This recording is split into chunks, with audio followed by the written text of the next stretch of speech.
If this project was not to be today, I don't know where I will be. Maybe in the streets, maybe dead.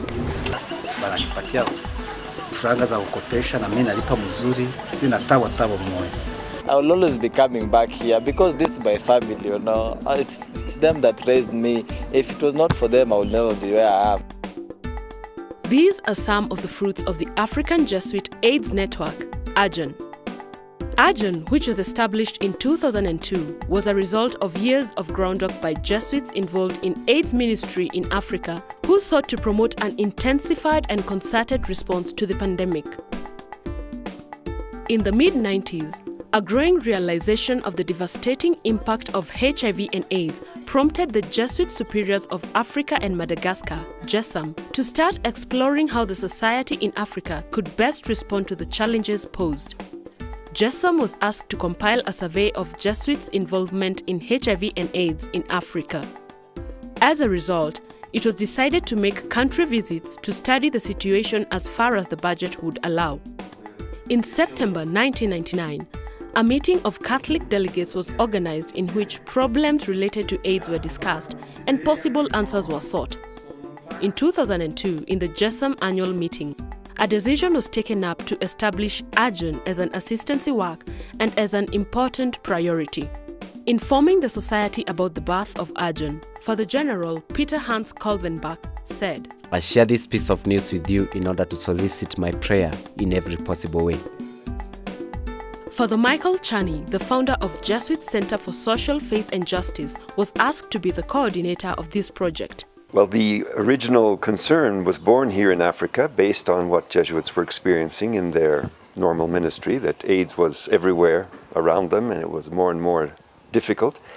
And they felt, and I think very rightly, that it was important to develop an African response. And so that's why AJAN is based here in Africa, and it works primarily with Jesuits in Africa to develop responses rather than seeking help from outside. AJAN's task would be, in each place where there were Jesuits, that the Jesuits should feel encouraged and helped to respond. If good people were doing work in different parts of Africa, that they should be connected and bound together. And so that we would have our own voice and, you might say, something to say and something to offer.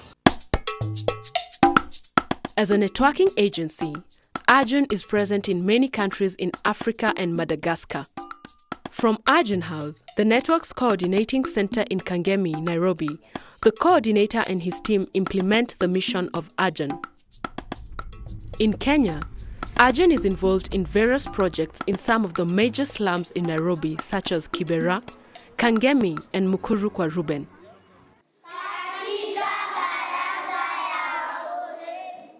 Upendo Unit is a project of St. Joseph the Worker Parish in Kangemi that prepares orphans and children at risk of abuse or neglect to enter primary school. The unit provides education, food, and care to the children. Around 75% of the beneficiaries have lost one or both parents to HIV and AIDS.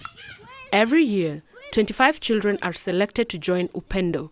When we approached AJAN and they came in to help, taking kids to second school, paying their school fees and paying all that they needed was a big help for Upendo. Now we have a lot of them who have finished Form 4 who are in school because of the help of AJAN. I can say I'm who I am today because of the AJAN project and the Jesuit, because surely they have supported me fully. I couldn't have been like this now. If this project could not be there, I could not be up to this level that I have come. They gave me food, they gave me the school fees I needed, and so it's like they had done the role that my mother would have done for me. Despite the funding by AJAN, Upendo Center is faced by other setbacks. The government is coming in and it doesn't want these children into homes because you say children need to be connected to their relatives. And some of our children don't have relatives. Rhoda, together with her 6 siblings, was brought up in Mukuru kwa Ruben slum in Nairobi. Like any other child growing up in the slum, she was exposed to poor environment, lacking basic needs like clean water, food, and shelter. She dropped out of school while in high school. Slum life was difficult, and she had to fend for herself. In the process, she ended up contracting HIV and getting pregnant. That was too much for her, and she ended up taking drugs, perhaps to console herself. When she thought life had come to an end, she found some ray of hope through a friend who introduced her to AJAN. I found a family and true friends in AJAN. I found people who I can lean on every time maybe I have a problem or I need someone to talk to. Rhoda is now able to meet her basic needs thanks to the water project AJAN helped her to set up. It's the main source. It's everything I have in this life. Jesuits realized the need to set up a secondary school in Kibera slum to cater for orphans whose parents had died as a result of HIV and AIDS. Father Terry Charlton, together with Christian Life Community, CLC, founded St. Aloysius Gonzaga Secondary School. The school offers free secondary education and meals. The number of students is rising steadily. Construction of a permanent school is underway to accommodate the students. We think of it as really a school of hope. Hope for our students, hope for their families, and in some way, we're certainly known by now here in Kibera, one sign of hope for Kibera. Though the school is going on well, there has been challenges. Most of our students live in very tight environment. The people, you might find that a cubicle like this one is housing 10 people. Our students being part of the population, they don't even have a space where they can do their studies. And even the people they stay with, some of them are not morally upright.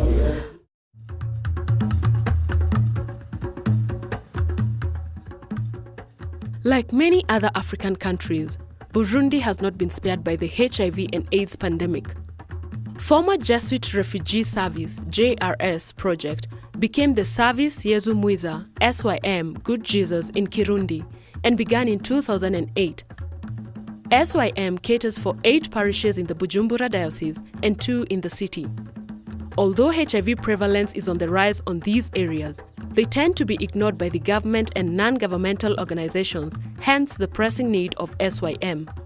In 2008, the center reached out to 825 people with HIV, 80% being women, as well as 144 orphans and 728 vulnerable children. The center provides services like medical treatment, psychosocial support, nutritional care, and microcredit services to set up income-generating projects. SYM is an officially registered voluntary counseling and testing center, VCT, testing 595 individuals by the end of 2008. Yesu Mwiza has started with the help of AJAN, African Jesuit Network Against AIDS, and it is growing until now we are building that clinic so that we can move for these artificial houses and moving to the clinic. They welcomed me at Service Yesu Mwiza and gave me advice on how to take care of myself. They encouraged me to be part of a support group. They also gave me some microcredit to help me set up my business so that I could support my kids. In 2007, there were 99 Jesuits working in Zambia. In a country with a high AIDS prevalence of 15.2%, all were called to deal with the pandemic in one way or another. Since inception in 1997, the Home-Based Care HBO, run by the St. Mary Parish in Matero in the outskirts of Lusaka, has tended to the needs of the people with HIV and AIDS, TB, and orphans. Father Michael Kelly is a well-known researcher, speaker, and writer on AIDS. AIDS is sweeping through our people like a gigantic, relentless tsunami. And in spite of the antiretroviral drugs to prolong life, the pandemic continues to cause havoc and devastation to families through sickness and death. One of the most tragic consequences of the pandemic is the way it deprives children of their childhood right and their right to happiness. These are the words of Father Michael Kelly. He has published a book sponsored by AJAN, Education for Africa Without AIDS. And as far as I know, it is having a good impact on people who have access to it and who are reading it. So this work of advocacy that I do is not confined to Zambia, and it is not confined to the groups that I meet outside of Zambia, but thanks to AJAN, it is being disseminated worldwide, and I hope that it is having some impact in raising awareness that we still have a very, very serious epidemic amongst us, that we need to do even more in order to try and turn off the tap of new HIV infections. So here at Matero Parish, we have the home-based care, which takes care of the needy, especially those people who have HIV/AIDS, and they are orphans. And so AJAN has contributed to the project by donating some sewing machines. AJAN has also contributed some money, which we have helped to put up two more classroom blocks. We are putting up a new school, and this will be very instrumental because we will have more students now who come to school.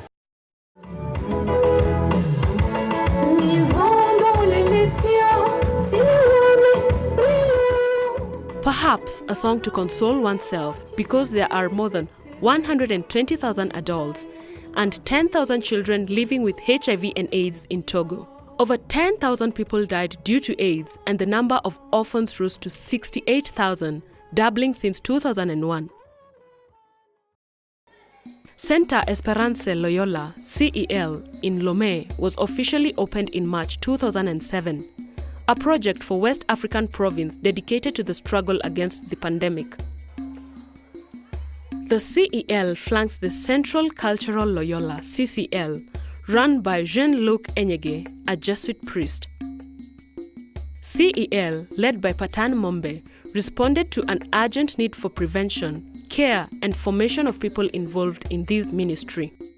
In 2007, a dynamic support group began for people with HIV and AIDS. Members went regularly to the CEL to benefit from services like counseling, provision of food, medical care, and help to pay school fees.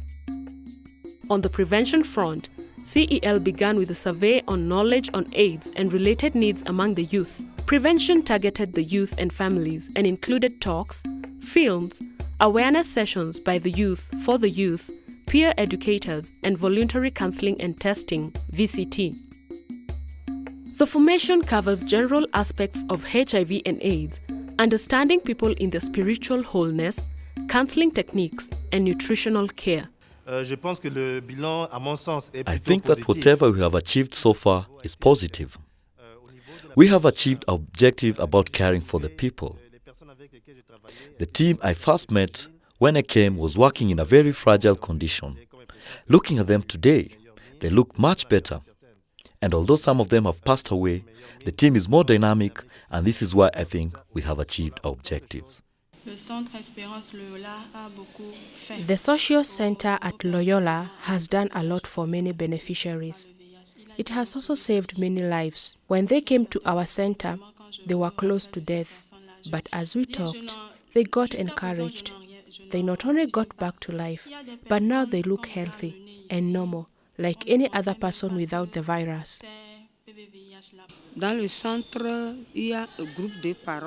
There is a center called Groupe de Parole, meaning sharing group. It is meant to help us release our psychological trauma.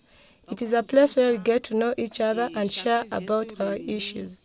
The experience of sharing our problems has brought me back to life, but before then, I was dying. Because of their counseling, I forget about my stress. Their help consists of giving us the drugs and food. They also prepare kits for our children. I can assure you that it is because of Loyola Center that I have discovered that someone can still survive for a long period of time while still having the virus. Actually, I knew my HIV status 4 years ago, and I have not started taking the ARV treatment. Though the center has been a success, there has been some hold-ups as well. As you all know, every beginning has its own challenges, and ours was the equipment at the center. We were insufficiently equipped, but we managed to rise above the challenge, and we were doing very well. We Jesuits working locally on HIV and AIDS issues should connect with Jesuit Network and extend our partnership to an international collaboration in the fight against the pandemic. We have limited resources, both financial and human, and because of this, we do fail sometimes to meet our target.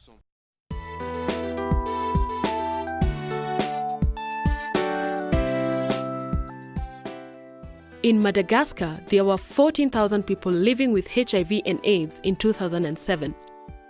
The adult prevalence rate remains relatively low at 0.1%. However, the number of those infected has increased substantially since late 2006. A pilot project, Care and Prevention, in 2 rural districts, Andrian Pamaki and Anjozorobe, enjoyed a successful first year of operation and sowed seeds of solidarity. In September 2007, Christian Action, the Battle Against AIDS, was formed. Father Jean Simon directs the project, which provides HIV and AIDS prevention and care in neglected rural areas, where the risk is high due to poverty, promiscuity, alcohol abuse, and certain traditional customs. According to Father Jean, this is a true pillar spreading messages of prevention and healthy values to people in the villages where they live and work. I am in charge of a social center at Faraguta under the supervision of Jesuits in Madagascar, and the project will last 5 years. The objective is HIV and AIDS issues in terms of lowering the prevalence rate, and this is based on the Christian beliefs. We are targeting 4 specific objectives: capacity building of HIV victims through education and formation, behavior change, the testing of HIV victims, caring for the patients. The project is not only directed on lowering the HIV prevalence rate, but also helps to alleviate poverty. We sensitize the communities. We also test for HIV, and those who are positive are taken care of by the project. The HIV patient is looked upon as Christ suffering, and this is the mission of the Church, to help the patient carry their cross. AJAN has helped us with giving us a number of documents, and because of the financial support of AJAN, we have been able to publish this book, which is very important for us because it gives the Church's stand on HIV and AIDS issues in Madagascar. We have published at least 6,000 copies of this book and have so far been disseminated in our different parishes.